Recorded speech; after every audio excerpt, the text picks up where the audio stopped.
بسم اللہ الرحمن الرحیم۔ سوتیں جو فجر کی نماز کے بعد پڑھی جائیں تو اللہ دولت کا ایسا دروازہ کھولتا ہے جو کبھی بند نہیں ہوتا۔ محترم ناظرین، آج کی اس بابرکت ویڈیو میں ہم بات کریں گے دو ایسی چھوٹی، آسان اور طاقتور قرآنی صورتوں کی جن کے بارے میں اولیاء اللہ فرماتے ہیں کہ جو بندہ اپنی فجر کی نماز کے بعد یہ صورتیں پڑھے، اللہ اس کے لیے دولت، رزق، راحت اور سکون کے ایسے دروازے کھولتا ہے جو کبھی بند نہیں ہوتے۔ تو ناظرین، فجر کا وقت وہ ہوتا ہے جس میں اللہ تبارک و تعالیٰ زمین پر اپنے خاص فرشتوں کو بھیجتا ہے۔ یہ فرشتے ان بندوں کے لیے دعائیں کرتے ہیں جو فجر کی نماز ادا کرتے ہیں، جو جاگتے ہیں، جو اللہ سے مانگتے ہیں اور جو اللہ کے کلام کو اس وقت اپنی زبان پر لے آتے ہیں۔ حدیث پاک میں کہ تمہارا رزق صبح کے وقت تقسیم کیا جاتا ہے۔ ناظرین، فجر کے بعد قرآن پڑھنا دن بھر کی برکتوں کو کھینچ لاتا ہے۔ یہ وہ خالص وقت ہوتا ہے، اس میں نہ موبائل کی آواز ہوتی ہے، نہ دنیاوی شعور، نہ سکون اور رب سے کنیکشن۔ تو اس وقت جو صورتیں پڑھی جائیں تو دولت آپ کو تلاش کرنے لگتی ہے، رزق آپ کے پیچھے آنے لگتا ہے اور غیبی مدد آپ کی طرف دوڑتی ہے۔ نہ کوئی مخصوص دن، نہ لمبی دعا، صرف دو صورتیں قرآن کی، چھوٹی، آسان اور دل کو روشن کر دینے والی۔ جن لوگوں نے یہ عمل فجر کے بعد کرنا شروع کیا، انہوں نے چند ہی لمحوں میں اپنا فرق محسوس کیا۔ گھر میں بے وجہ کے جھگڑے ختم ہو کر کاروبار میں بندشیں ٹوٹ گئیں، رزق کا دریا بہنے لگا، دل کو سکون اور غیر کو نور ملنے لگا، اور سب سے بڑی بات، دولت آنے لگی، لیکن ساتھ میں برکت بھی آنے لگی۔ ان دونوں صورتوں میں اللہ تبارک و تعالیٰ نے پناہ ہے۔ ان دونوں صورتوں میں شیطان، حسد، بندش اور نظر بد سے حفاظت ہے۔ ان دونوں صورتوں میں دل کی روشنی اور ذہن کی صفائی ہے۔ ان دونوں صورتوں میں دعائیں، تسبیحات کا کرب چھپا ہے۔ ان صورتوں کو پڑھنا ایسا ہے جیسے آپ نے اللہ کی حفاظت کی چادر اوڑھ لی ہو اور دولت کے دروازے کھلنے کی چابی ہاتھ میں لے لی ہو۔ یہ دو صورتیں صرف دنیاوی دولت کی نہیں بلکہ دل کی راحت، ذہن کا سکون اور زندگی آسانی، اولاد کی بہتری اور رزق میں بے تحاشا برکت کے لیے بہت کی خاص ہے۔ آپ کو دن رات پریشانیاں رہتی ہیں، اگر جو شخص اس صورتوں کو پڑھے گا تو اللہ تبارک و تعالیٰ اس کو ان پریشانیوں سے نجات عطا فرمائے گا۔ آپ کے گھر میں لڑائی ہے، آپ کی زندگی اجبرن بن چکی ہے، تو بس آپ فجر کی نماز کے بعد یہ قرآن کی صورتیں ضرور پڑھ لیں۔ یہ وہ صورت ہے جو غریبوں کو امیر بنا دیتی ہے، فقیروں کو بادشاہ بنا دیتی ہے، گھروں سے فاقوں کو ختم کر دیتی ہے، رزق میں بے پناہ اضافہ ہو جاتا ہے، اور اللہ تعالیٰ اپنے خزانوں سے دولت عطا فرماتے ہیں، کیونکہ اللہ رب العزت پاک ذات ہے، وہ رحیم ہے، وہ کریم ہے، وہ سب کا مالک و خالق اور رازق ہے۔ اس کے خزانے بے شمار ہیں، اس کے خزانے اتنے بے شمار ہیں کہ اگر وہ ساری دنیا کو دے دے تو اس کے خزانوں میں ایک قطرے کے برابر بھی فرق نہیں پڑتا۔ لیکن ہم اللہ سے مانگنے والے نہیں، اللہ کے ساتھ جڑنے والے نہیں۔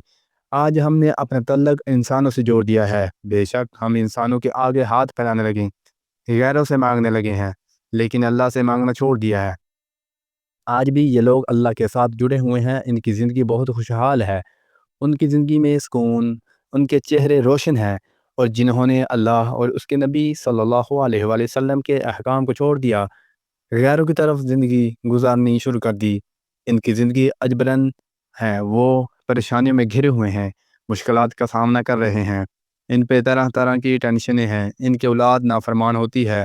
محترم ناظرین، ہمارا آج کا موضوع ان لوگوں کے لیے ہے جو مالی تنگی سے پریشان ہے، جن کے گھروں میں بے برکتی ہے، لڑائی جھگڑے ہیں، جن کی تنخواہیں پوری نہیں ہوتی، جن کے اوپر قرض ہیں، جن کے گھروں میں فاقے ہیں۔ تو وہ اس ویڈیو کو مکمل دیکھیں، سمجھیں اور بتائیں گے طریقے سے عمل کریں۔ انشاءاللہ اللہ تعالیٰ، اللہ رب العزت رحم اور کرم فرمائیں گے اور ان کی یہ ساری مشکلیں دور ہو جائیں گی۔ اللہ تعالیٰ سب سے بڑا ہے، وہ سب کچھ کر سکتا ہے، کوئی اس کے فیصلوں کو ٹال نہیں سکتا۔ اگر تم میرا ذکر کرو گے تو میں تمہیں یاد رکھوں گا۔ یہ نجات کا راستہ ہے، یہ روشنی ہے، یہ وہ کلام ہے جو آپ کے ٹوٹے ہوئے دلوں کو جوڑ سکتا ہے، آپ کے بکھرے ہوئے معاملات کو سنوار سکتا ہے، آپ کی زندگی کے بادلوں کو ہٹا کر روشنی کی کرن بن سکتا ہے۔ لیکن ہم نے اس کو صرف حفاظت کے لیے لٹکا رکھا ہوا ہے، اس کو سجا دیا ہے، لیکن اس کی تلاوت چھوڑ دی ہے، اس کو پڑھنا چھوڑ دیا ہے، اس پر عمل کرنا بھول چکے ہیں۔ اللہ تعالیٰ نے قرآن کو آسان بنایا تاکہ ہم اسے سمجھ سکیں اور عمل کر سکیں، جیسا کہ فرمایا ہم نے قرآن کو نصیحت کے لیے آسان کر دیا، پھر ہے جو کوئی جو نصیحت حاصل کرے۔ محترم عزیزو، اللہ کا کلام ایسی چیز ہے، اگر یہ پہاڑوں پر نازل ہوتا تو وہ بھی جھک جاتے، ٹکڑے ہو جاتے، لیکن ہم پر نازل ہوا اور ہم نے اسے نظر انداز کر دیا۔ ہم نے اس کی قدر نہیں کی۔ اللہ تعالیٰ نے قرآن میں فرمایا اگر یہ قرآن کسی پہاڑ پر نازل کرتے تو دیکھتا کہ وہ اللہ کے خوف سے پھٹ جاتا۔ یہ کوئی معمولی بات نہیں ہے، یہ وہ کلام ہے جو دلوں کو بدلتا ہے، جو راستے دکھاتا ہے، جو زندگی کے اندھیروں میں چراغ بن جاتا ہے۔ لیکن ہم نے اپنی پریشانی کا حل ٹی وی چینل سے اور انٹرنیٹ کے جدوی نسخے سے لینا شروع کر دیا ہے، جبکہ اللہ تعالیٰ نے فرمایا اے لوگو تمہارے رب کی طرف سے نصیحت آ چکی ہے اور دلوں کو شفا بھی۔ قرآن کے ساتھ جڑنے والے کبھی ناکام نہیں ہوتے۔ جس گھر میں قرآن پڑھا جاتا ہے وہاں اللہ کی رحمت اترتی ہے، فرشتے آتے ہیں، شیطان بھاگ جاتے ہیں۔ نبی کریم صلی اللہ علیہ وآلہ وسلم نے فرمایا جس گھر میں قرآن کی تلاوت کی جاتی ہے وہ گھر آسمان والوں کو ایسے نظر آتا ہے جیسے زمین والوں کو آسمان پر ستارے نظر آتے ہیں۔ سبحان اللہ۔ آج ہمیں قرآن سے محبت پیدا کرنی چاہیے، ہمیں اسے اپنی روح کو غذا بنانا چاہیے، ہمیں اسے فقط شادی بیاہ کے موقع پر پڑھنے والی کتاب نہیں بنانا چاہیے، روزمرہ کی زندگی میں عمل کا ذریعہ بنانا چاہیے۔ ہم اپنے گھروں میں قرآن کی تلاوت دل اور خشوع سے کریں، قرآن کو سمجھ کر پڑھیں، اس کی آیات پر غور کریں، اس کے معنی کو دل سے محسوس کریں گے تو پھر ہماری آنکھوں سے آنسو نہیں، ہمارے دل نرم ہوں گے، ہماری زندگی کے فیصلے بدل جائیں گے۔ جب انسان فجر کے وقت اللہ تعالیٰ کے کلام سے جڑتا ہے تو اللہ اس کے لیے آسانیاں پیدا کرتا ہے، وہ رزق میں اضافہ کر دیتا ہے، وہ بے سکونی کی بجائے سکون محسوس کرتا ہے، اس کے گھر کا ماحول بدل جاتا ہے، اس کے بچے نیک بننے لگتے ہیں کیونکہ اس نے اس وقت کو ضائع نہیں کیا بلکہ اللہ کے ذکر میں لگا دیا ہے۔ یہی وقت ہے جب ایک عظیم عمل اگر روزانہ کیا جائے تو اس کے وہ نتائج سامنے آتے ہیں جس پر انسان کو حیرت ہوتی ہے۔ ایک چھوٹی سی صورت اگر اس وقت پڑھی جائے تو وہ غریبوں کو امیر کر دیتی ہے، تنگ دستی کو شادگی میں بدل دیتی ہے، بدحالی کو خوشحالی میں بدل دیتی ہے۔ لیکن یہ سب بتانے سے پہلے ہم اس وقت کی فضیلت کو پوری طرح سمجھنا ہوگا تاکہ ہم جس عمل کی طرف بڑھ رہے ہیں اس پر ہمارا دل بھی تیار ہو، ہمارا یقین بھی مضبوط ہو۔ یہی آج کا سفر ہے، یہی ہمارا آج کا مقصد ہے کہ ہم خود کو اس وقت کے مطابق ڈھالیں، اس وقت کی عظمت کو پہچانیں اور اس کے اندر وہ عمل کریں جو اللہ کو سب سے زیادہ پسند ہے تاکہ ہمارے گھر بھی روشن ہو، ہمارے دل بھی مطمئن ہو اور ہمارے رزق بھی بڑھ جائے۔ محترم عزیزو، وقت کی نزاکت کو مد نظر رکھتے ہوئے اب ہم اس بابرکت صورتوں کے بارے میں جو غریبوں کو امیر بنا دیتی ہے، فقیروں کو بادشاہ بنا دیتی ہیں، قرض داروں کے قرض ختم ہو جاتے ہیں، بے اولادوں کو اولاد عطا ہوتی ہے، بے گھروں کو گھر نصیب ہوتے ہیں اور جو دل ٹوٹے ہوئے ان کو جوڑ دیا جاتا ہے۔ یہ وہ عمل ہے جو انسان کی زندگی کو بدل دیتا ہے، لیکن شرط صرف ایک ہے، اس کو خلوص اور یقین کے ساتھ کیا جائے اور مسلسل کیا جائے تو اللہ پاک ضرور نوازتے ہیں۔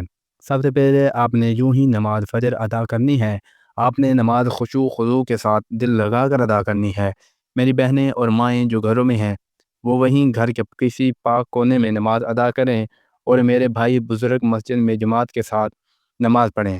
نماز کے فوراً بعد آپ نے مصلی پر ہی بیٹھ جانا ہے اور اپنی آنکھیں بند کر لینی ہیں اور ذہن صرف اللہ اور اللہ کی طرف لگانا ہے۔ اپنے ارد گرد کے خیالات کو روکنا ہے، پورے دھیان اور توجہ سے یہ روحانی عمل شروع کر دینا ہے۔ پہلا کام یہ کرنا ہے نبی کریم صلی اللہ علیہ وآلہ وسلم پر درود کا تحفہ پیش کرنا ہے۔ اس کے لیے اپنے درود ابراہیم یعنی نماز والا درود پڑھنا ہے جو سب سے افضل درود ہے، جو ہمارے نبی اکرم صلی اللہ علیہ وآلہ وسلم کو بھی سب سے زیادہ پسند تھا۔ اس کو آپ نے 3 بار پڑھنا ہے، آنکھیں بند کر رکھتے ہوئے اور دل میں نبی کریم صلی اللہ علیہ وآلہ وسلم کے روضہ مبارک کا تصور کرتے ہوئے جیسے آپ اس کے سامنے کھڑے ہیں۔ ایک مرتبہ حصول ثواب کے لیے میرے ساتھ بھی درود ابراہیم پڑھ لیں۔ اللہم صلی علی محمد وعلی آل محمد كما صليت على إبراهيم وعلى آل إبراهيم إنك حميد مجيد اللهم بارك على محمد وعلى آل محمد كما باركت على إبراهيم وعلى آل إبراهيم إنك حميد مجيد۔ پھر آپ نے اللہ کریم کے درخواست نام پڑھنے ہیں، یا غنی یا فتح، ان دونوں کو ملا کر ایک ساتھ پڑھنا ہے اور یہ دونوں نام آپ نے 7 بار پڑھنے ہیں۔ جو بندہ اللہ کے یہ 2 عظیم نام 7 بار پڑھ لیتا ہے تو اللہ اس کے لیے آسانیاں پیدا فرما دیتے ہیں، وہ رزق کے دروازے کھول دیتے ہیں، اس کی تنگ دستی اور دور کر دیتے ہیں، غیبی مدد نازل ہوتی ہے اور اس کے دل کو اطمینان ملتا ہے کیونکہ اللہ فتح ہے یعنی دروازہ کھولنے والا ہے، اور اللہ غنی ہے یعنی سب سے بے نیاز دینے والا۔ اس کے فوراً بعد آپ نے چھوٹی سی لیکن عظیم تسبیح پڑھنی ہے، وہ ہے تیسرا کلمہ سبحان اللہ والحمد للہ ولا الہ الا اللہ واللہ اکبر۔ آپ نے اس کلمے کو 11 بار پڑھنا ہے۔ اس عظیم کلمے کی فضیلت بہت بڑی ہے، اس میں اللہ کی پاکیزگی، شکر اور توحید ہے اور بڑائی ہے، یہ وہ کلمہ ہے جو گناہوں کو مٹا دیتا ہے، دل کو نور سے بھر دیتا ہے۔ اور نبی کریم صلی اللہ علیہ وآلہ وسلم نے فرمایا جو شخص اس کلمے کو کثرت سے پڑھتا ہے اس کے لیے جنت میں ایک درخت لگا دیا جاتا ہے۔ اب آپ کا دل اللہ کی طرف مکمل متوجہ ہو چکا ہے، آپ روحانی طور پر مکمل تیار ہیں، تو اب آپ نے وہ بابرکت صورتیں پڑھنی ہیں جو اس پورے عمل کا مرکز ہے۔ وہ سورت فلق اور سورت ناس ہے۔ آپ نے سورت فلق اور سورت ناس کو 7 بار پڑھنا ہے اور ہر بار بسم اللہ الرحمن الرحیم کے ساتھ پڑھنا ہے۔ اس طرح پڑھنا ہے بسم اللہ الرحمن الرحیم، قل اعوذ برب الفلق من شر ما خلق ومن شر غاسق اذا وقب ومن شر النفاثات في العقد ومن شر حاسد اذا حسد۔ دوسری صورت ناس بھی اس طرح پڑھنی ہے، بسم اللہ الرحمن الرحیم، قل اعوذ برب الناس ملک الناس الہ الناس من شر الوسواس الخناس الذي يوسوس في صدور الناس من الجنة والناس۔ ہر بندے کا اپنا انداز ہوتا ہے، وہ جس طرح چاہے وہ پڑھ سکتے ہیں، لیکن زبر، زیر پیش اور ہجوں کا خاص خیال رکھے۔ یوں ہی آپ یہ صورتیں 7 بار مکمل کر لیں۔ آپ نے اللہ کے حضور اپنے گناہوں کی سچی توبہ کرنی ہے، جو جان بوجھ کر گناہ ہوئے ان کی بھی اور جو انجانے میں ہوئے ان کی بھی اللہ سے معافی مانگنی ہے، اور تو ہوئے دل سے دعا مانگنی ہے۔ جیسے ہی آپ کا دل ہلکا ہو جائے آپ کو اندر سکون محسوس ہوتا ہے۔ اب آخر میں وہی درود ابراہیم جو شروع میں پڑھا تھا 2 بار یا 3 بار پڑھ لینا ہے۔ اب آپ کا یہ روحانی عمل مکمل ہو گیا۔ اب آپ اللہ سے مانگنا جو برسوں سے خواہش ہے، جو حاجت ہے، جو کام اٹکا ہوا ہے، جو قرض ہے، جو دکھ ہے، جو پریشانی ہے، جو تکلیفیں ہیں، وہ سب اللہ کے سامنے رکھ دیں۔ رو رو کر گڑ گڑا کر مانگیں، یقین سے مانگیں، کیونکہ اللہ سننے والا ہے، دینے والا ہے، وہ کبھی خالی نہیں لوٹاتا، وہ ضرور عطا کرتا ہے۔ یہ عمل کیا ہے، اس کی فضیلت کیا ہے؟ یہ وہ عمل ہے جو محتاج کو غنی بنا دیتا ہے، غریب کو امیر کر دیتا ہے، مفلس کو باوقار بنا دیتا ہے۔ یہ وہ عمل ہے جو اللہ کے نام سے شروع ہوتا ہے، نبی پاک صلی اللہ علیہ وسلم پر درود سے سجتا ہے اور قرآن کی سب سے عظیم سورت پر ختم ہوتا ہے۔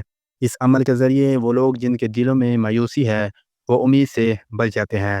امید ہے اللہ تعالی ہمارا آج کا یہ مضمون اپنی پاک بارگاہ کے اندر قبول و منظور فرمائے، کہ اللہ تعالیٰ کے 99 ناموں میں سے ایک نام کمنٹ میں ضرور شیئر کیا کریں۔ جزاک اللہ خیر۔